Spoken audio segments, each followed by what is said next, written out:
Hello and welcome. Today I thought that I would make a video talking about some of my favorite records to listen to around Halloween. So without further ado, let's get into it. So this first album is Emerson, Lake, and Palmer, Brain Salad Surgery. Now this is a really, really fun album, and it has a really interesting cover too. The artwork was done by Giger, the man who did the artwork for Alien, and he really did some incredible work with this one.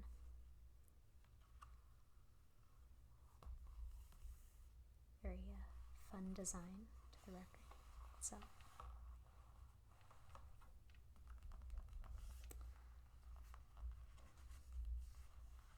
Let's pull out the sleeve and the pamphlet.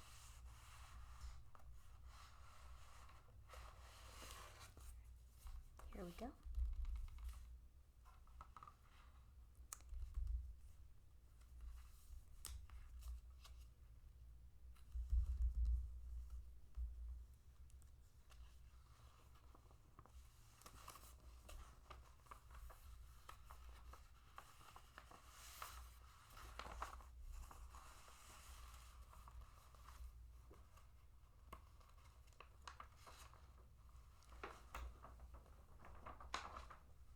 Begin with, here are the members of the band.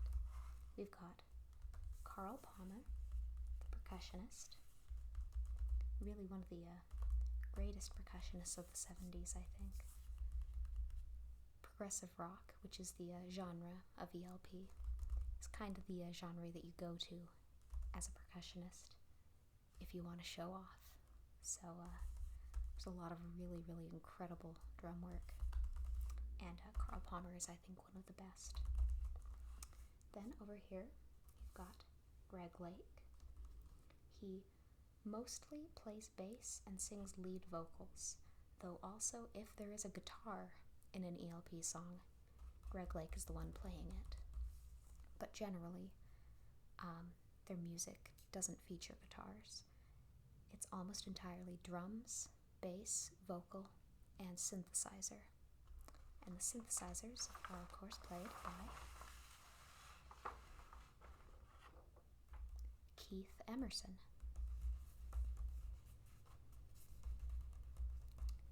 who was a wonder on the Hammond organ and Moog player extraordinaire. Really incredible band as far as just sheer musical talent goes. Anyway, up here we have the song lyrics, but because this very large sheet of paper is a little cumbersome, I'm actually going to talk about the songs just with the track listing. So let's get this folded back over.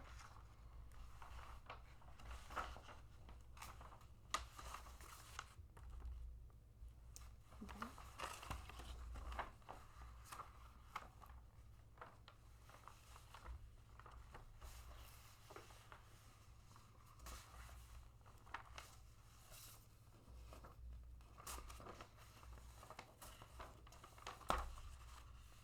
Alright, so in side one, we've got Jerusalem. Jerusalem is a standard hymn that was arranged by the band. Very grand opening. And then we really get into that Halloween feel with the next track, Toccata. Now Toccata, it says here, is an adaptation of Ginastera's first piano concerto, fourth movement, arranged by Keith Emerson. Percussion movement, Carl Palmer. Now, Emerson, Lake, and Palmer were no strangers to adapting classical music into progressive rock. With this track in particular, it was still not under public domain, so Emerson went to visit Ginastera personally to ask for permission to release this track. And and it's a very interesting story, actually. So they had lunch together with the composer's wife as well, and Emerson played the track for them, and it's this very loud, very aggressive track, very sinister feeling. And when it finished, the composer said, "That was horrible." And Emerson, who is was a very sensitive man, actually, very shy. He was apparently just horrified and just wanted to run away. And then, but before he could, the composer's wife stood up and said, "Oh, no, no, no. He meant that in a good way." And the composer clarified, "Yes, yes. I meant diabolical." Anyway, so he got permission to release this track, and actually Ginastera wrote a little blurb talking about it, where he said that Emerson really captured the feeling of his piece. It's just kind of a cute little story. Right? Also on side one, we've got Still You Turn Me On by Greg Lake. This is an acoustic guitar piece, very soft in comparison, a really good contrast from the incredibly loud and aggressive previous track. Then Benny the Bouncer, which is a kind of a goofy character piece. There's usually one on every Emerson, Lake and Palmer album. Then, after that, we get to the big one, and the main reason why I think this is such a good Halloween album. Carnival 9. Now, isn't that just a great title for like a B horror movie? Carnival 9. It is an incredibly long song. It's about 35 minutes in total, I believe. It takes up the last sliver of side 1 as well as the entirety of side 2, which has to make it one of the longer progressive rock tracks for its era. Not the longest. For example, Thick as a Brick is both sides of an album, but definitely a long one, and it's really, really fun. Like beginning to end, it's an adventure. It's a piece that tells a story about a dystopian future in which humans are enslaved and kept entertained by this fantastic circus that actually just displays what life was like before. And there's like a big battle with computers, and it's really goofy, really fun. I think that I would compare it most to an 80s or 90s horror action movie. It has that kind of tone to it, but like not one of the serious ones like Alien. Something a little goofier. But if that sounds like a good Halloween to you, putting on something like, I don't know, Alien versus Predator, or I don't know, that's not a perfect correlation, but just a goofy action horror film, then Brain Salad Surgery might just be the album you're looking for. Let's quickly take a look at the disc itself. Pretty basic sleeve, but the disc does have a custom sticker. I always like it when they have a custom sticker. I think it really adds to the feeling of putting a record on. That's one of the things I really like about records compared to other forms of listening to music. It's really quite an experience. They put a lot of work into the art. Just look how fun this record is with the cover that has the centerfold, with the big pamphlet. There's just a lot of little interesting touches that you can put in the design of a record, and I love them. I think they're so fun when people actually put the work into making them unique. It really turns listening to music into just an auditory experience to one that's also visual and interactive. It's a lot of fun. Anyway, Brain Salad Surgery, phenomenal record. Alright, let's move on to the next one.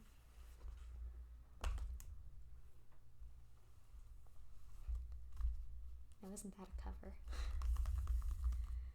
Imagine it's 1969 and you walk into a record store and you see this staring out at you. You're gonna notice. Alright. This is In the Court of the Crimson King, An Observation by King Crimson. Really fascinating artwork here. This is the first album by King Crimson, and a lot of people consider it to be the very first progressive rock album. Personally, I disagree. I think that if this album is considered progressive rock, then you should also consider Days of Future Past by the Moody Blues to be progressive rock, which came out the year earlier. But that said, I do think both should count. But ultimately, it's not super important exactly what genre music falls under. It's just more or less if that music connects with you or not that really counts. Anyway, this album has a very, very particular mood. It's very dark, kind of dreamlike fairy tale feel to it. Very moody, very atmospheric, fascinating album. Right, so it begins over here, side 1. Begins with 21st Century Schizoid Man, which is a very loud piece, very aggressive. It's very distinct from the rest of the album, actually, because it comes in extremely dissonant, extremely loud, and then almost immediately it goes to track 2, I Talk to the Wind, which is very soft and mellow in comparison, and just in general, actually. It goes from something very loud to something extremely mellow and melancholy. And I think that that tone is really the one that carries throughout the album, is the kind of more melancholy, moody feel. Track 3 is Epitaph, which is a beautiful song. Side 1 sort of starts at a high point, a very big song, kind of goes down into a mellow and then goes back up again to Epitaph. But while the first track is very dissonant, Epitaph is very grand, very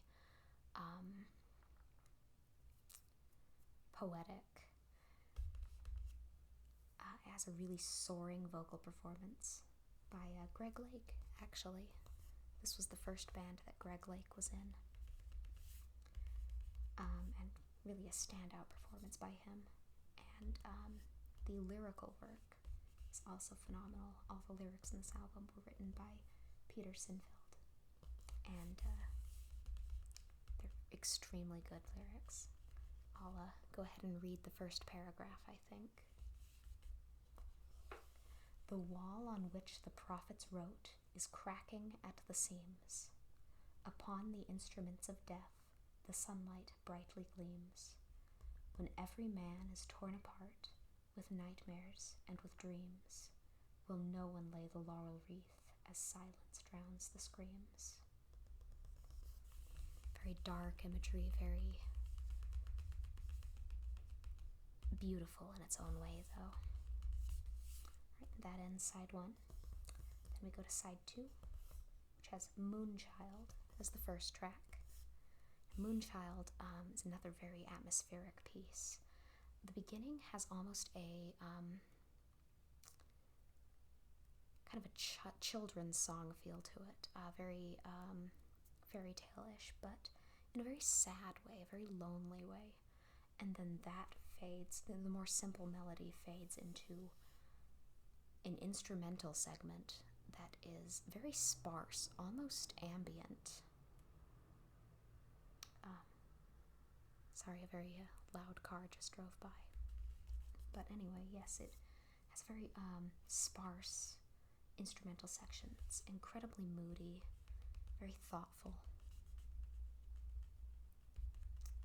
And then finally we have the last track, In the Court of the Crimson King, which is, I think, the album at its most fairy tale-esque. Very fascinating imagery. Imagery that I think that you can... Sorry, very loud traffic right now. I don't know why. It's quite late, actually. Anyway, imagery that you can read a lot into if you want, or inversely, I don't think you have to. I think you can just take it for what it is and enjoy it that way. But yeah, very paints very interesting pictures, that song.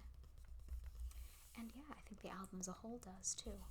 It's an album that I think feels like being in a garden late at night, and not just a standard family garden. I'm thinking a kind of one of those English Baroque gardens with the statues and mazes of hedges. And it's night and you're alone and the wind is blowing.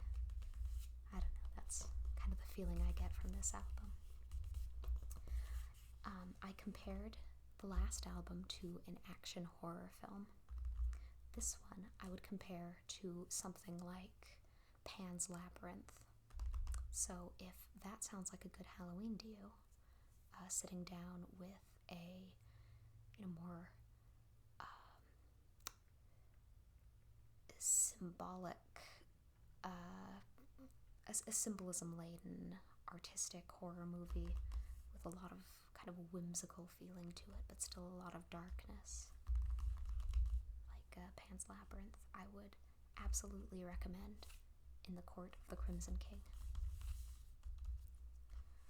Alright, this next album I almost didn't include because it's another album by King Crimson, and I just talked about King Crimson for quite a while. I didn't want to repeat myself much, but ultimately I decided that this album is so different in tone from the last one that it's really worthy of being mentioned. So I'll try not to spend quite as long with it, but it's an album that might really, really work for some of you. Alright, so this is Lizard by King Crimson. It has one of my favorite album covers. Just, look how illustrated this is. Yeah. Just look at all the detail in all of these letters. It's very beautiful. There's more on the back even. Like, look at this. Look at this K. The battle in the mountains. It's just a beautiful, beautiful cover. And all of the images, I think, or at least a lot of them, can be tied to specific songs in the album, which is really cool. Alright, let's get this open. A little bit more basic when you get inside the fold. I'm not going to go song by song on this one, but the overall tone of this album is really, really off-kilter, very unsettling, sort of the music that makes you want to look over your back. The vocalist on the last album was Greg Lake, who has this incredibly soft, beautiful tenor voice. By this record, Greg Lake had left the band, so their main vocalist was a man by the name of Gordon Haskell for this album. I believe this is the only King Crimson album where he is the lead vocalist, but he's really very distinctive and a really perfect fit for this album. His voice is much rougher, very odd, a little off kilter in its own way, but it matches the music perfectly. I want to specifically call out the song Happy Family. Its melody is simple to the point of being a kind of a playground rhyme, almost a playground taunt feeling. But the production of the music and the way the vocal performance works, it's so unsettling. It's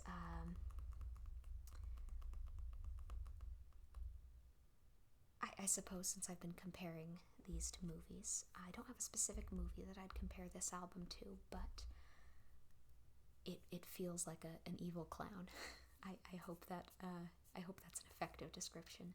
It feels like something that is not overtly threatening necessarily, but it feels wrong, and it makes you edgy.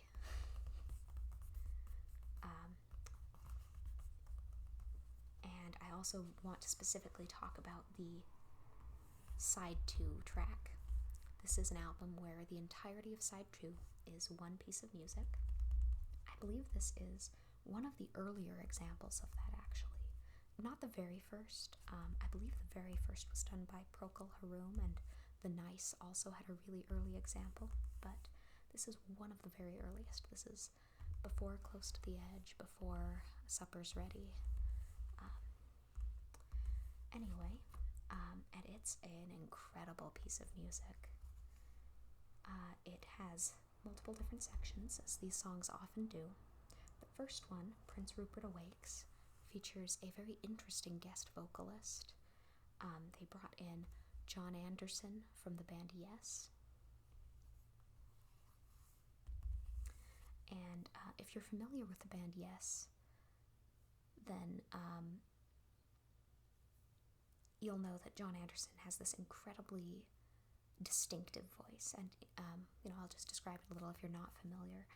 He has a very high voice, a very high tenor, to the point where some people say it's even an alto, and it's very sweet, very sincere. I think that's sort of a defining element of it, and that works incredibly well for the band Yes, who are, an incredibly wholesome, kind of hippy-dippy band. But it's very strange to find him in King Crimson, which is a much more unsettling band in a lot of ways. But the music in this first section is genuinely very sweet. It's very sad in a way, but it has this innocence to it, and Anderson is, I think, the perfect vocalist for that. But even during this very beautiful section, there are just stings of very unsettling keyboards in the background that always keeps you a little bit on edge. Then we move into the next section, Valerio the Peacock's Tail, which is very orchestrated. It feels very classical. Generally, progressive rock sort of has three main influences, kind of three roots. There's the roots in psychedelic rock, the roots in classical music, and the roots in jazz. In The Court of the Crimson King, the first album by King Crimson is very psychedelic, but this album is a little bit more classical, but extremely jazz. And so it has this section, which has a very classical feel to it, but that section dissolves into this jazz feeling music, and not jazz in sort of the standard sense that a lot of people might be more familiar with, but more avant-garde jazz. Jazz music that's very aggressive, very dissonant.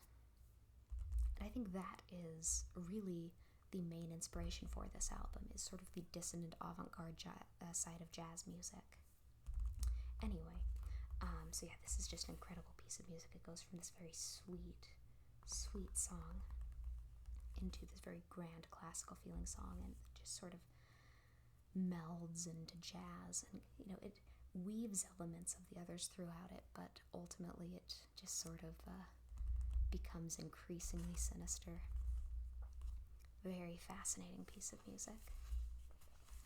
Anyway, if that sounds like a good Halloween listen to you, then I can't recommend it highly enough. It's not an album that I think gets talked about nearly as much as some of these others, but I think it's not one to be missed.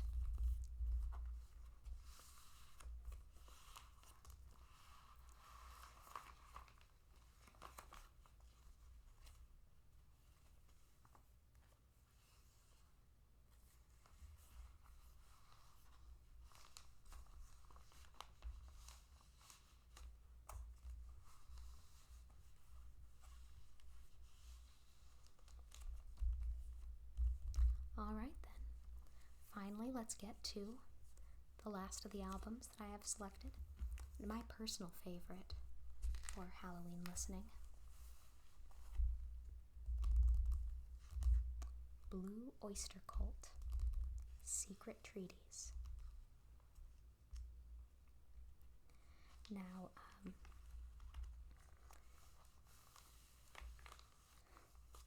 this album doesn't have a fold, so there's a little bit less visually to talk about. Got these nice pencil sketches of an airplane.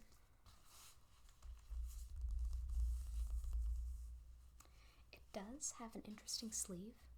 I'm a little hesitant to show it just because some of the imagery is going to be particularly bad for ASMR, I think. But hey, what the heck. Content warning. Well, I'll just not focus on that. I'll just read this paragraph here really quick. Rosignol's curious, albeit simply titled book, The Origins of a World War, spoke in terms of secret treaties drawn up between the ambassadors from Plutoria and Desdenova, the foreign minister. These treaties founded a secret science from the stars, astronomy, the career of evil.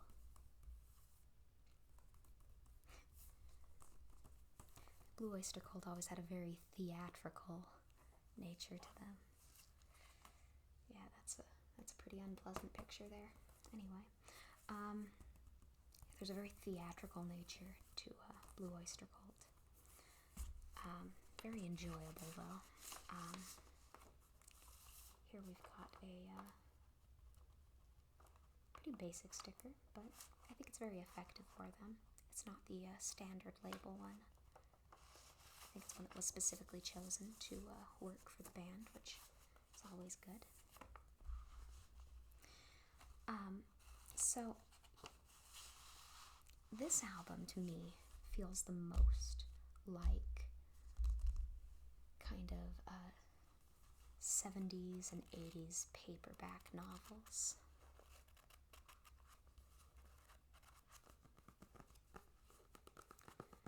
They're very interesting little pieces of literature, these things. They're produced extremely cheaply,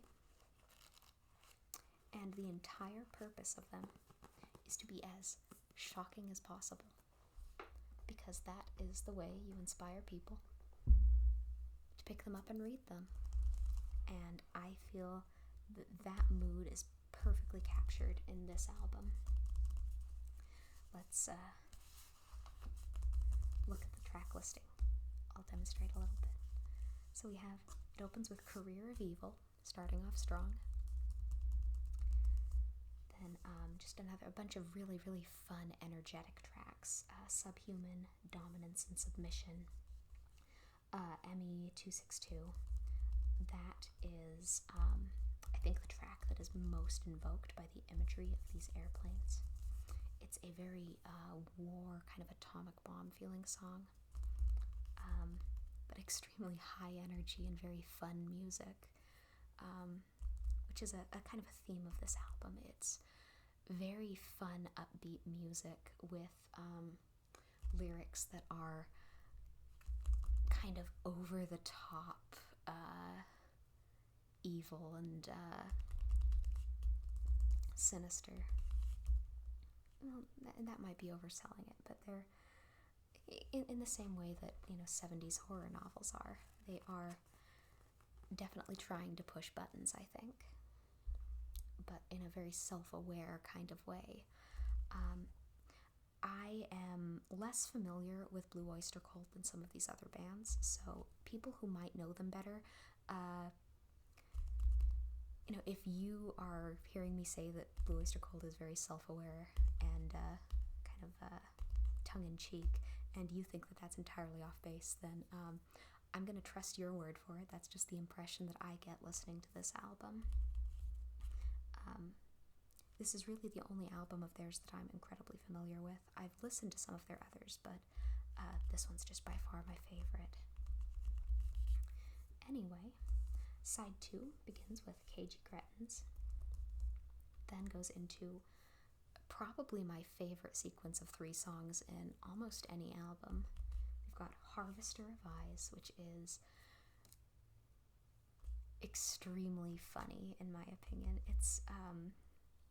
It's about exactly what it sounds like. It's about a being that goes around stealing people's eyes, but it's written in a very humorous way. It's very upbeat. It's really, really fun. Then that goes into Flaming Telepaths, which just sort of ups the drama of the music. And look at that title, Flaming Telepaths. It's so so extreme in that sense, and it has some incredible electric guitar lines. It's a great fun song, and then that sort of dissolves into the last track, Astronomy, which is hands down my favorite song by this band that I've ever heard. Haven't heard all of their music yet, but of the stuff I've heard, Astronomy is my favorite. It's a little bit more mellow than some of the other music on here. There's a lot of upbeat, fast tracks on this album, and then Astronomy sort of steps back and is a bit slower and more contemplative, but it builds into still something with a lot of rock behind it, a lot of force. But it has those sort of quiet moments to offset the louder ones, and just very, very wonderful song. Anyway, so yeah, I will absolutely be listening to this one on Halloween. It's one of my very, very favorites.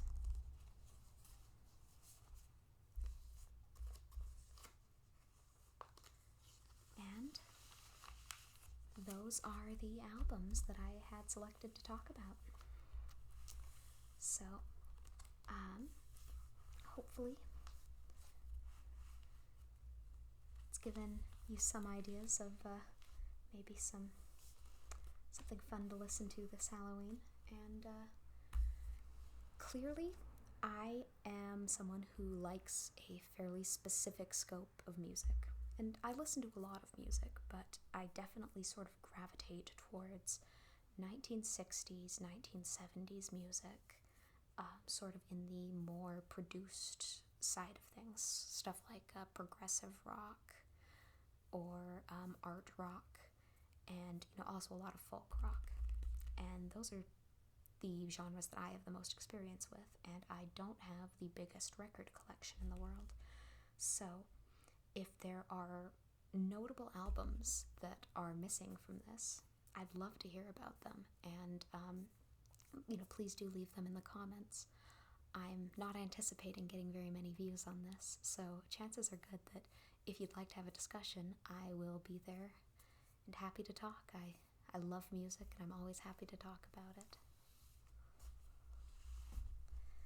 Alright, well, I hope you have a fantastic Halloween, no matter what you decide to do or listen to. Stay safe, and thank you very much.